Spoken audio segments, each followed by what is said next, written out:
Hey everybody, this is Maxine Taylor with another edition of my Trumpology report.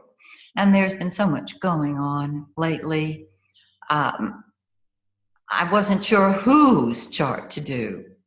And recently it became very obvious we need to talk about Paul Ryan. And I have his birth chart here. We do have an accurate birth time for him.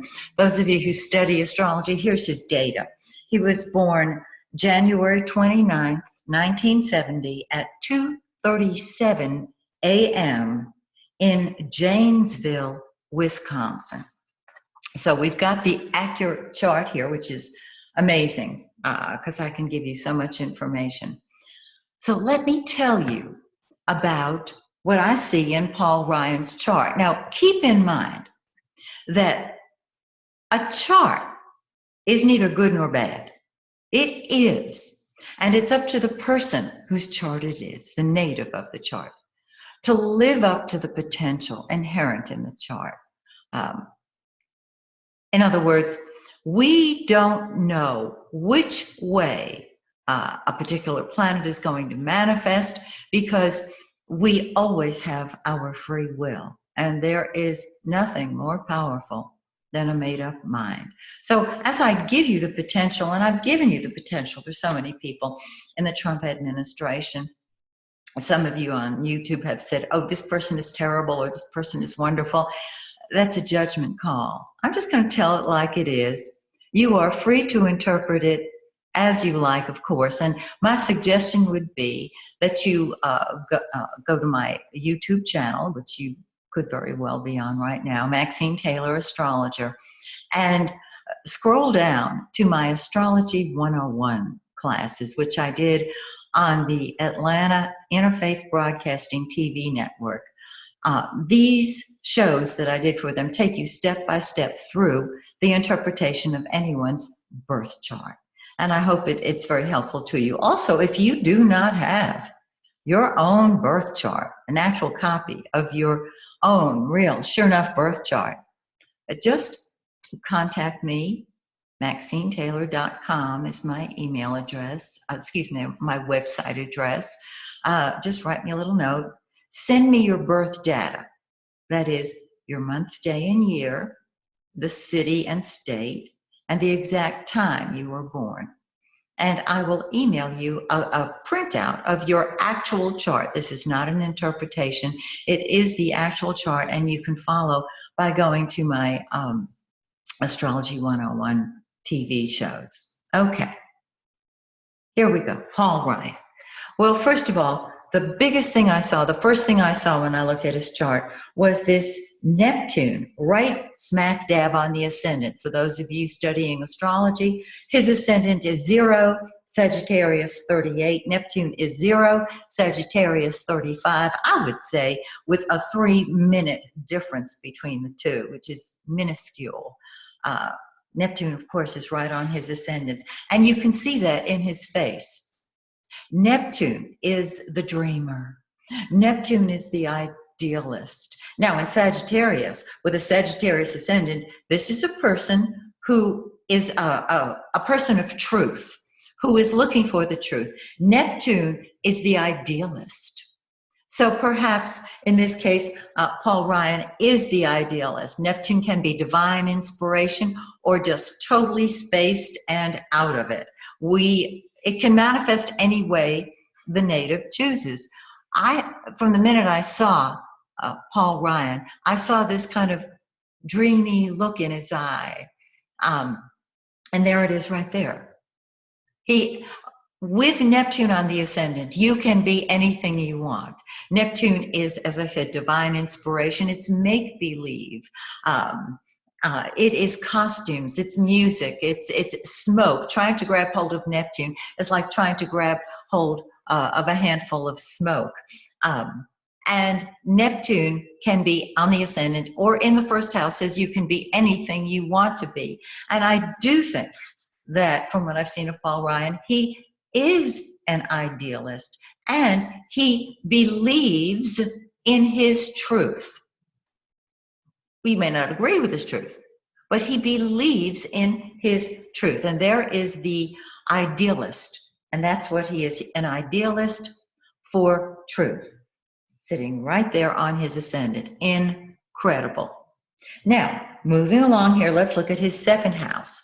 The second house is the house of money and values and possessions. It's what you value.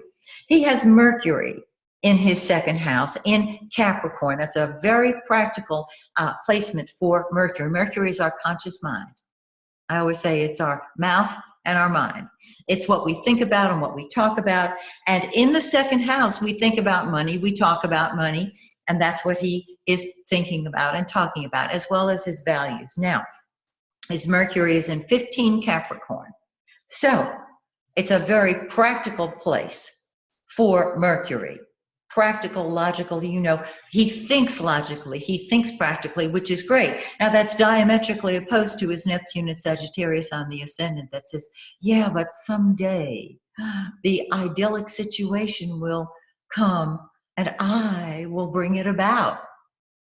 Well, maybe he will. Who's to say? Let's keep on going, shall we? His sun, that's the circle right there with a dot in the middle, is in Aquarius. Well, if you're an Aquarian, you march to your own drumbeat.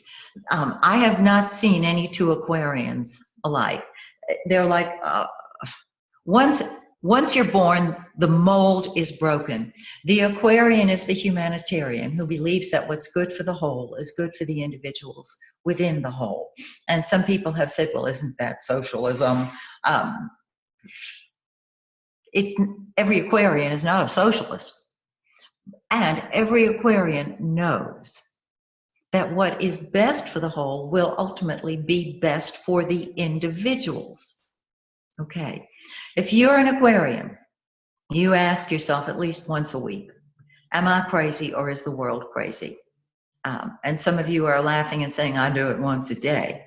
So you believe in the good of the whole.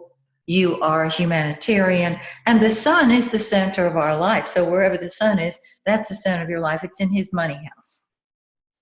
Okay? Need I say more? Money and values.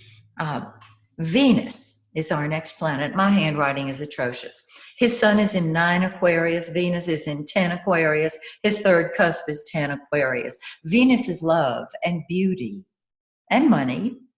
And in Aquarius, the planet of love extends its reach to everyone. Remember, Aquarius is the humanitarian, and Aquarius marches to its own drumbeat and is looking across the plains, across the highways at the big picture. So is Sagittarius. So we have a Sun-Venus conjunction, which says that he comes from a very loving place when it comes to humanity.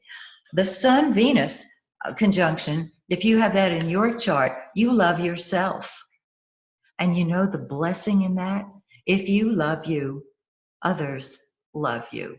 Venus also rules art and beauty. And so there's a very strong appreciation of art and beauty in a more humanitarian way because of the Aquarian placement of the Sun and Venus. But isn't that lovely? Now, Venus is right on his third cusp, so he thinks in terms of loving humanity. He thinks in terms of beauty when it comes to humanity. Third house is communication. And so that Venus, the Sun and Venus in Aquarius is the way he speaks. And this is why he will take up his cause. He will wave the flag for something he believes in and identifies with. He has the North Node, which is the blessings, a certain amount of blessing from the universe. The North Node is the area of your greatest success. It's in his third house, in 13 Pisces. And so his ability to communicate is excellent. Now, his South Node is in the 9th house. The South Node is what we have mastered in past lifetimes. The 9th house deals with a big picture, which is ruled traditionally by Sagittarius. You can see the tie-in here. And so he has mastered the ability to get the concept. Now, his greatest fulfillment, his greatest success will come through kind of lowering the vibration enough so that he can express it, so that it can be understood by other people. Mars in Aries, 3 of Aries in his 4th house. Wow. Wherever Mars is, that's what you fight with or fight for. It's what comes first to you. So home, family, emotional fulfillment, that's what comes first to him. And it does indicate that there can be arguing over domestic issues, whether of a personal nature or a national nature. But this is his own home and family. And so that one of his parents taught him, you put your family first, and you can fight with them, you can fight for them, but they come first to you.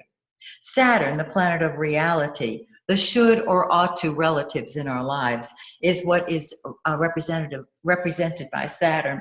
And so Saturn in the 5th is where he takes his responsibility. He responds to his abilities. And this deals with children, with speculation, with fun. So he would take his children seriously, and his oldest child would take himself or herself very seriously in all situations. His vertex is in the 8th house. The vertex is your karmic role in life. The 8th house deals with other people's money, with transformation, the old sex, death, and goods of the dead interpretation of the 8th house. And so he can help other people financially from wherever he is. However, the 8th house deals with secrets. And this is his karmic role in life, to deal with secrets, to deal in the arena of other people's money, and to bring about transformation on a higher level. We've talked about his south node in the 9th house. Look at this 10th house. He's got Pluto. His midheaven is 17 Virgo 24. Pluto is 27 Virgo. Pluto is the planet of control or transformation. It goes one way or the other.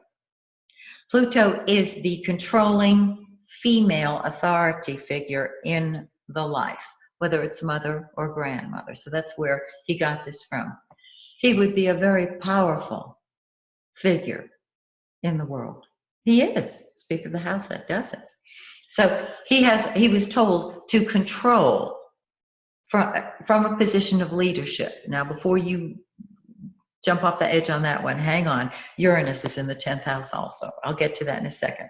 So Pluto says, I'm going to be in control. When I'm in a position of authority, I'm in control. But it also shows that his public image can undergo a total transformation. And that would be up to him. Now, Uranus, the next planet, 8 Libra. Uranus is the rebel. Uranus, now, it's 11 degrees from Pluto, so they're not conjunct. So we've got a mixed bag here. Pluto, control, all or nothing. Uranus, rebel, be the humanitarian, do the unexpected. We've got both of those in his 10th house, and that's his public image, as we can see. Now look at this 11th house. By the way, 10th house planets make him a disguised Capricorn. So there is a part of him that is very traditional with 10th house planets. 11th house is traditionally ruled by Aquarius, which is his sun sign and his Venus sign. So this is a double whammy from the standpoint of a humanitarian. His moon is in 24 of Libra, and the moon is mommy, and so mommy's message is to be a friend to everybody. And wherever the moon is what you're instinctively drawn to. It's where mommy told you to look for your emotional security, and it's in humanitarian projects. And so this is where Paul Ryan comes from.